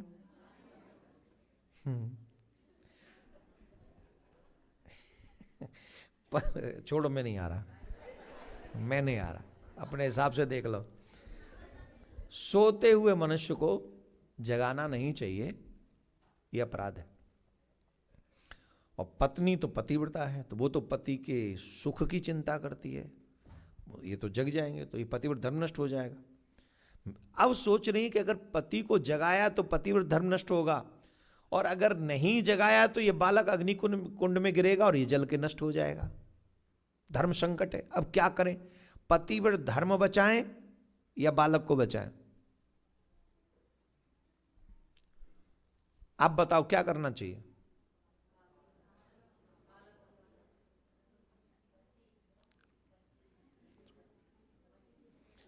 मैं यूरोप में, इंग्लैंड में कथा कर रहा था एक बार, इंग्लैंड में कथा कर रहा था। वहां पर मैंने ये सेम क्वेश्चन किया जो अभी मैंने किया, कि अब आप बताइए उसको क्या करना चाहिए।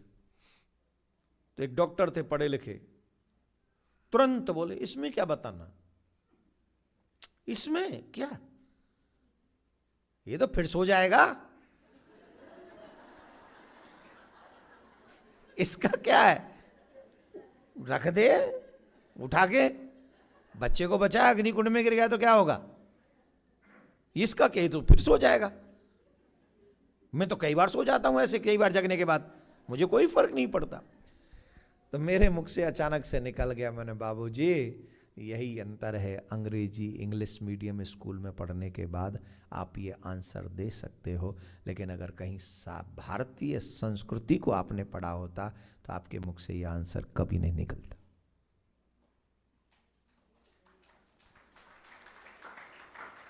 और मुझे पता है मोस्टली यहाँ आईटी के लोग बैठे हुए, इसलिए इनसे भी बज नहीं रही ताली, क्योंकि ये भी तो इंग्लिश मीडियम से ही निकल के आए। ये कौन से वो, अरे रुक जा, बाद में बजा लिए। आप लोग भी सोच रहे होंगे ये कौन सा ज्ञान दे रहे हैं आप। सुनिए, पावर की बात हो रही थी यहां। उस देवी ने निर्णय किया, मेरा बालक अग्नि कुंड में गिरे तो गिरे, प्राण जाए तो जाए, लेकिन मैं अपने पतिव्रत धर्म का त्याग नहीं करूंगी।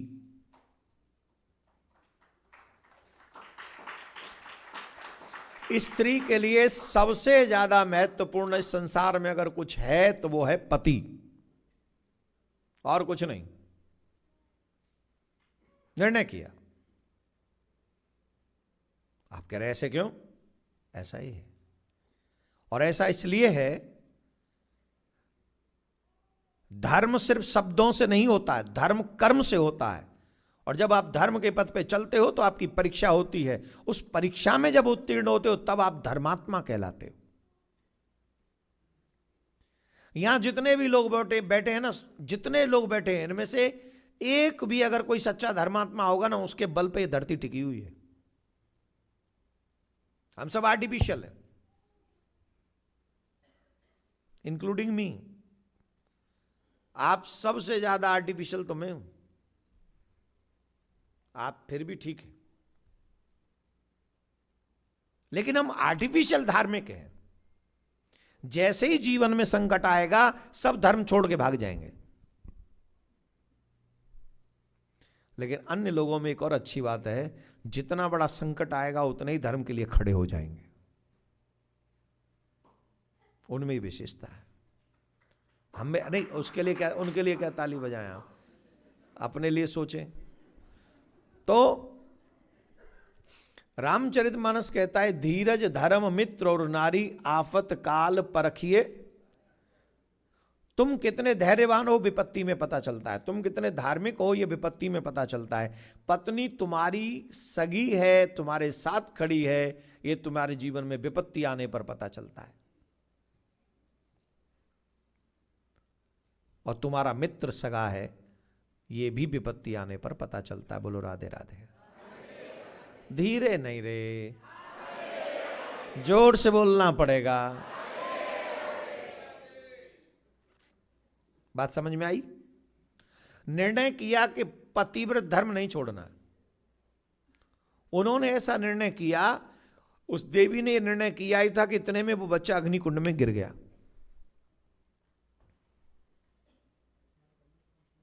बच्चा अग्निकुंड में गिर गया।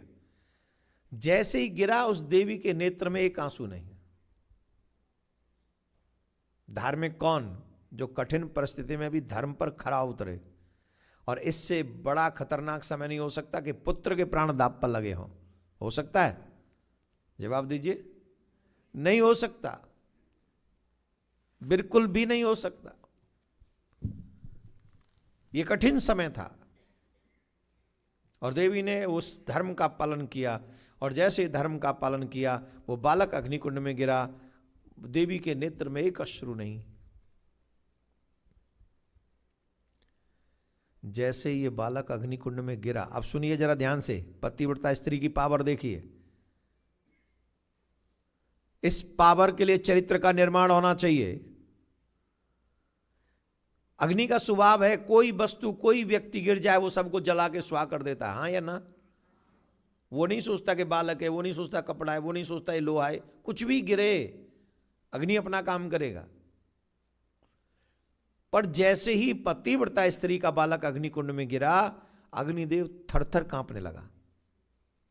अग्निदेव कांपने लगे कि अगर मैंने इस बच्चे को जला दिया तो इसकी मां पतिव्रता है, इतनी पतिव्रता है, इतनी पतिव्रता है कि वो चाह ले तो मुझे भी, जो मैं सबको जलाता हूं, ये मुझे जला के भस्म कर देगी। ये मुझे जला के भस्म कर देगी, इतनी पतिव्रता। अग्निदेव डर गए और डर के मारे स्वभाव बदला। स्वभाव बदला क्या? औरों के लिए जलाने वाले इस बालक के लिए चंदन की शीतल कीच होती है ना, वैसे हो गए और बालक खेलता हुआ उसमें से बाहर निकल आया।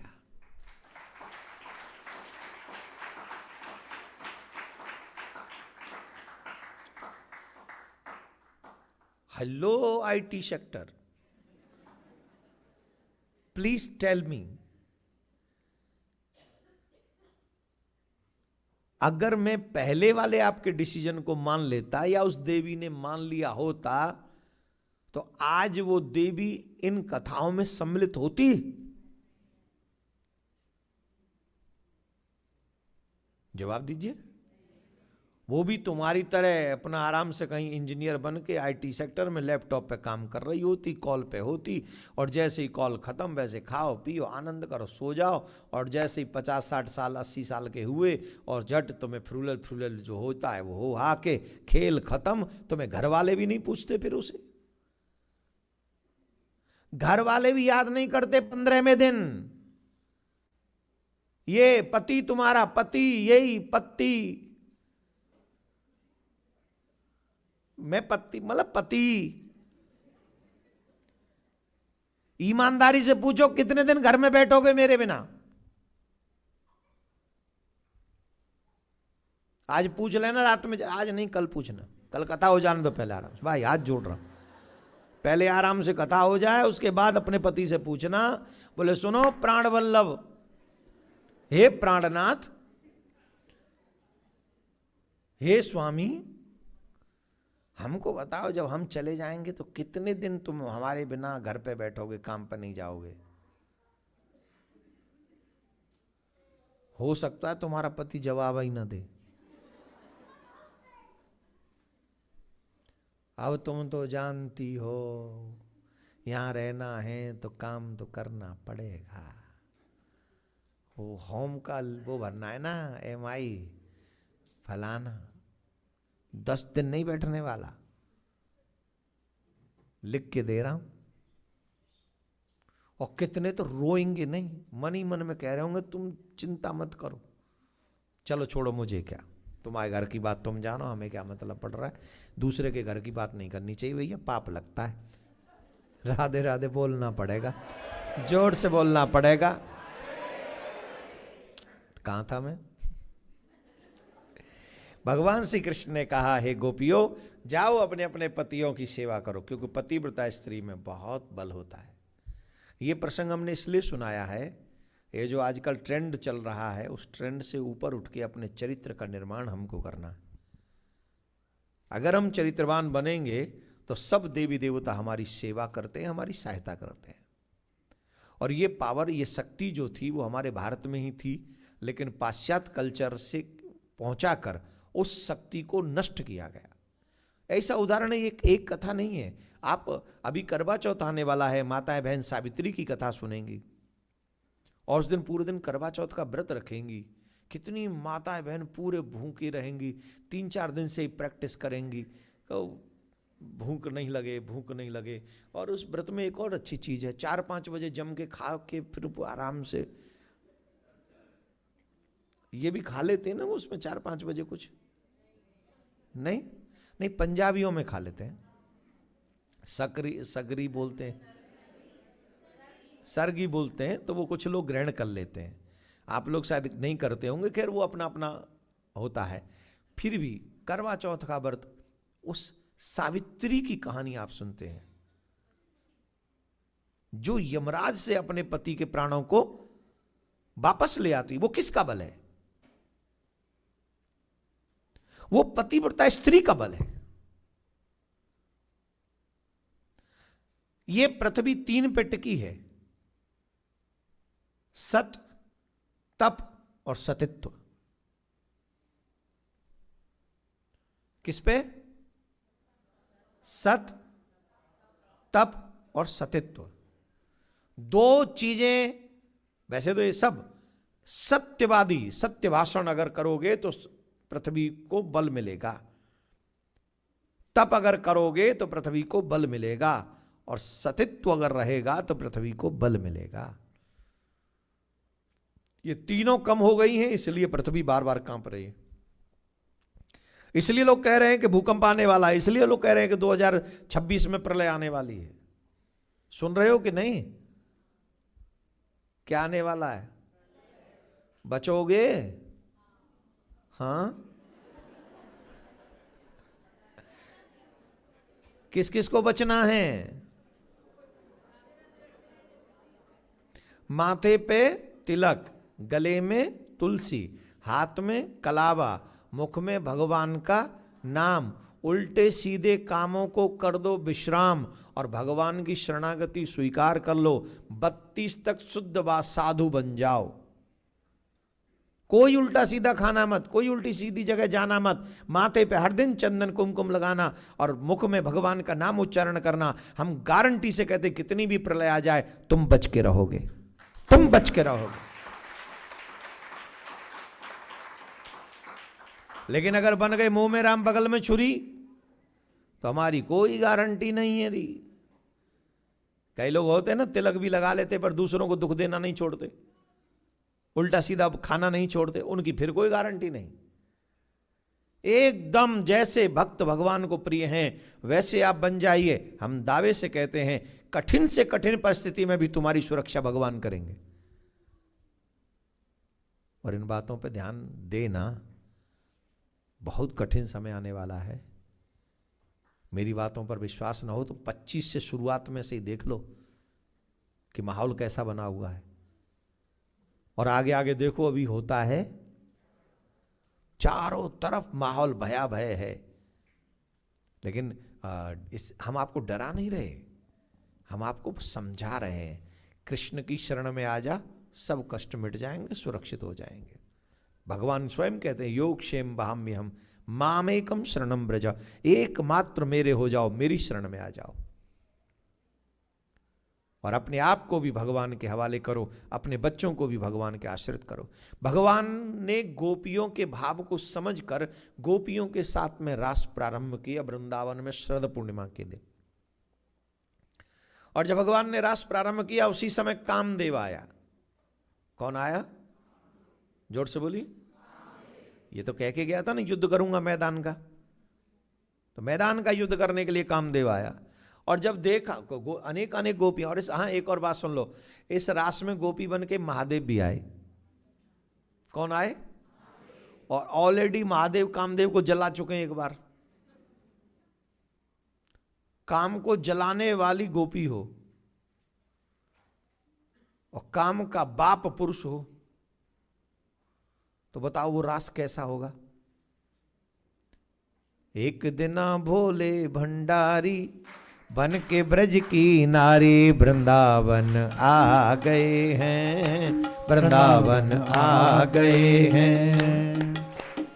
एक दिन भोले भंडारी बन के ब्रज की नारी वृंदावन आ गए हैं, वृंदावन आ गए हैं। पार्वती भी मना के हारी नामा नेत्र पुरारी वृंदावन आ गए हैं, वृंदावन आ गए हैं। पार्वती से बोले मैं भी चलूंगा तेरे साथ में, तेरे साथ में। ताली बजाइए सब। पार्वती से बोले मैं भी चलूंगा तेरे साथ में, तेरे साथ में। राधा संग श्याम नाचे मैं भी नचूंगा तेरे साथ में, तेरे साथ में। रास रचा है, रास रचा है ब्रज में भारी, हमें दिखा दो प्यारे। आ गए हैं, वृंदावन आ गए हैं। एक दिन भोले भंडारी बन के ब्रज की नारी वृंदावन आ गए हैं, वृंदावन आ गए हैं। ओ पार्वती भी मना के हारी नामा नेत्र पुरारी वृंदावन आ गए हैं। दोनों हाथ ऊपर करिए, ऐसे नहीं, दोनों हाथ ऊपर करिए। लगा के सुरमा पहन के साड़ी चाल चले मतवारी वृंदावन आ गए हैं, वृंदावन आ गए हैं। एक दिन भोले भंडारी बन के ब्रज की नारी वृंदावन, वृंदावन आ गए हैं, वृंदावन आ गए। अब बताइए रास कैसा होगा जिसमें महादेव गोपी बन के आए। जब तक जानोगे नहीं तब तक तथ्य समझ में आएंगे नहीं। इसलिए फिल्मों वाले दिखा दें कि भगवान रास में गोपियों के साथ नाचते और उसी पे बिलीव कर लो तो तुम भी ऐसे ही बन जाओगे जैसे फिल्म वाले नंग धड़ंग आदमी। वैसे हम अच्छा बॉलीवुड वन ने किया क्या? ईमानदारी से बताओ क्या किया? हमारे देश को क्या दिया? हमारी सभ्यता को क्या दिया उस बॉलीवुड ने? हैं? आज हमारे संस्कारों में जितनी गिरावट आई है उसमें 80% अगर किसी का हाथ है तो वो बॉलीवुड का है। 80%। अगर मेरा बस चले, मेरे हाथ में 5 दिन के लिए भी व्यवस्था आ जाए ये बॉलीवुड वालों को ठीक करने की, तो मैं सबसे पहला काम करूं इनको काला करके इस पे बैन लगा दूं बॉलीवुड पे।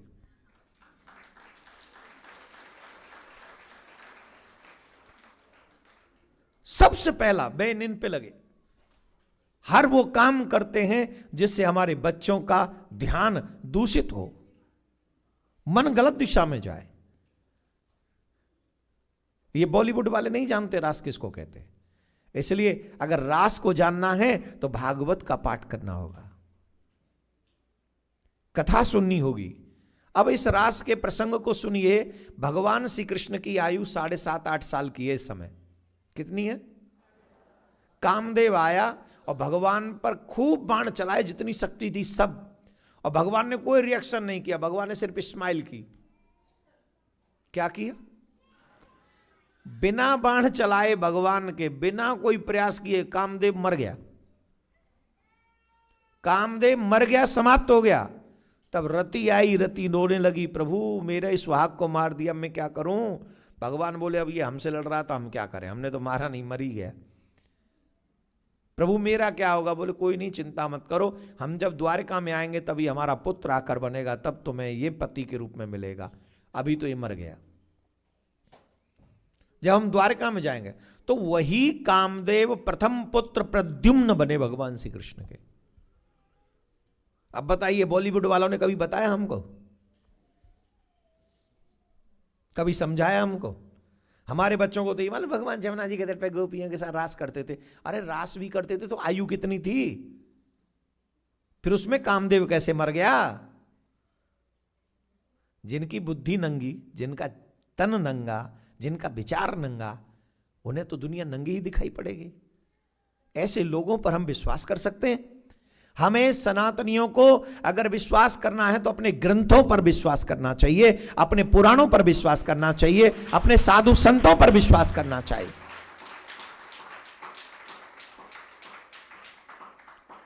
ये बॉलीवुड वालों ने लक्ष्य बना रखा है हिंदू धर्म को, सनातनियों को बदनाम करने का, और आप लोग जा जाके इनकी फिल्में देखते हो।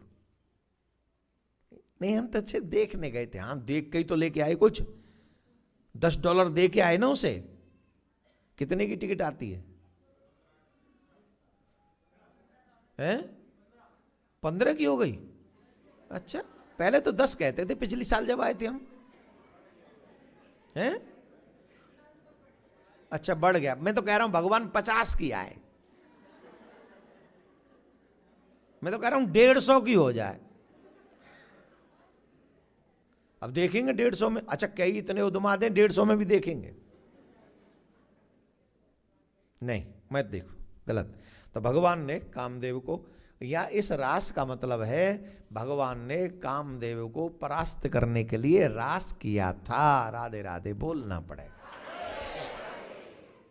तो ये रास करने का मतलब ही था कामदेव को परास्त करना। ये सुंदर क्रम हुआ। इसके बाद 11 वर्ष 56 दिन ठाकुर जी ब्रज में रहे, और उसके बाद में मेरे प्यारे मथुरा चले गए। मथुरा में जाकर भगवान ने कंस का वध किया। उस कंस का वध करने के बाद भगवान ने देवकी वसुदेव और उग्रसेन जी को कारागार से मुक्त किया। कारागार से मुक्त करने के बाद में मथुरा का राजा उग्रसेन जी को बनाया। कंस की 2 पत्नियां थी, अस्थि और प्राप्ति, जो कि जरासंध की पुत्रियां थीं। उन्होंने दोनों ने जाके अपने पिता को कहा, तो पिता ने 17 बार आक्रमण मथुरा के ऊपर किया, और भगवान श्री कृष्ण ने उन्हें 17 बार परास्त किया। 18वीं बार कालियवन को सेनापति बनाकर भेजा, तो कन्हैया मथुरा से द्वारका चले गए, और द्वारका में जाके भगवान का प्रथम विवाह हुआ। बोलो राधे राधे। ऐसे नहीं, जोर से बोलो। एक तो आप लोग सभी सुन लें, परसों से कथा टोरंटो में होगी, त्रिवेणी मंदिर में। अगर कनाडा में आप लोगों के कोई लोग हैं ब्रम्पटन में, तो आप उनको आज से और कल से ये कहें कि अपने पितरों की प्रसन्नता के लिए आप पहले दिन से, कई लोग आखिरी दिन आते हैं, कई लोग 2-4 दिन छोड़ के आते हैं। ये ठीक नहीं है। अपने पितरों का ऋण चुकाने के लिए ही मानव जीवन मिला है। पितर प्रसन्न हो जाते हैं तो सब कुछ आसानी से प्राप्त होता है। ये ध्यान रखिए। अगर हमारे पितर हमसे प्रसन्न हो तो जो मुश्किल चीजें हैं वो हमारे लिए सरल हो जाती हैं, और पितर रुष्ट हो जाएं तो जो आसान चीजें हैं वो मुश्किल हो जाती हैं। तो इसलिए अगर आप जिनको जानते हैं तो आप उनको कहें कि पहले दिन से आप लोग वहाँ जाके कथा सुने। रविवार को कथा 11 बजे से ही है वहाँ पर, सुबह के समय, फिर शाम को हो जाएगी। कल भी कथा का समय आपको 11:15 तक पहुँचना है। और जो लोग आज ही आए हैं उनके लिए एक संदेश है। तुम एक कल्पना करो कि तुम्हारा बेटा भी, तुम कहीं दूर रहते हो, तुम्हारा बेटा दूर रहता है, और जब पता चले कि अब पिताजी जाने वाले हैं, उसी दिन वो मिलने आए, तो व्हाट डू यू फील? अच्छा या बुरा? जोर से बोलो। ये भागवत भी कृष्ण है साक्षात,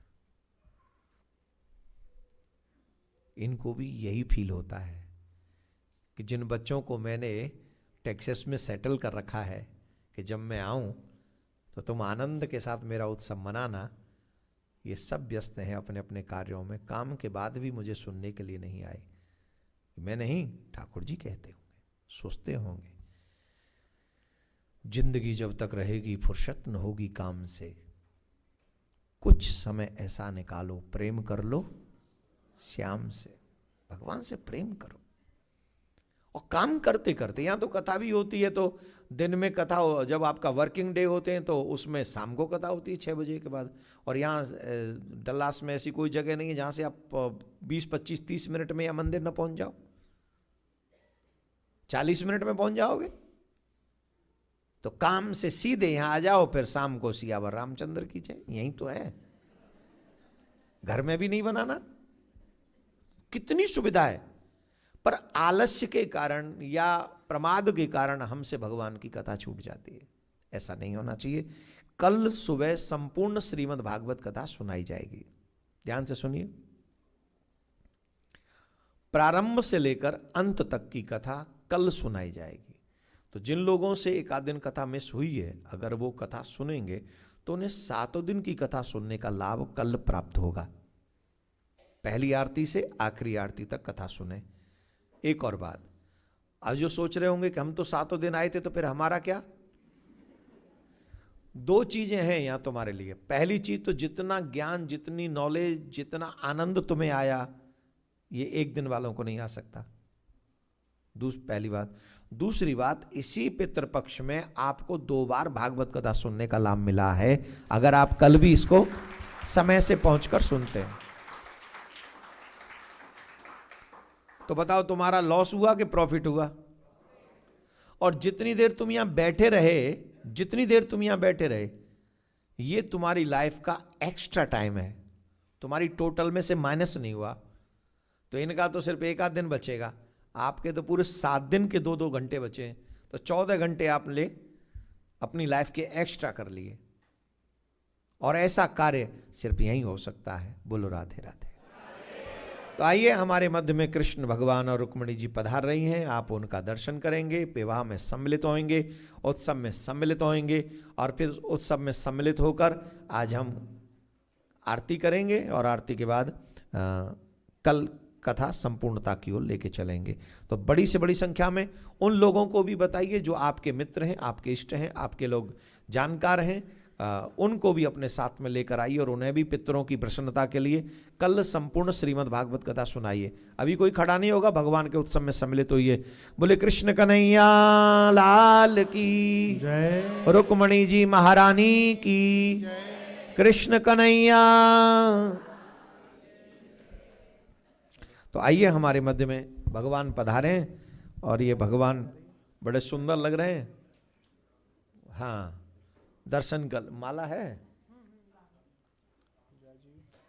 जी सरकार, दूल्हा सरकार।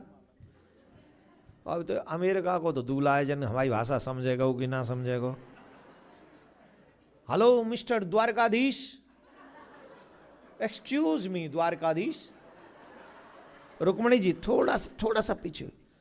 Dwarkadhish, yes, look at me. Can I ask you something if you don't mind? Yes, oh thank you. I have one question. Can I do? Oh, thank you. Do you want to marry with her?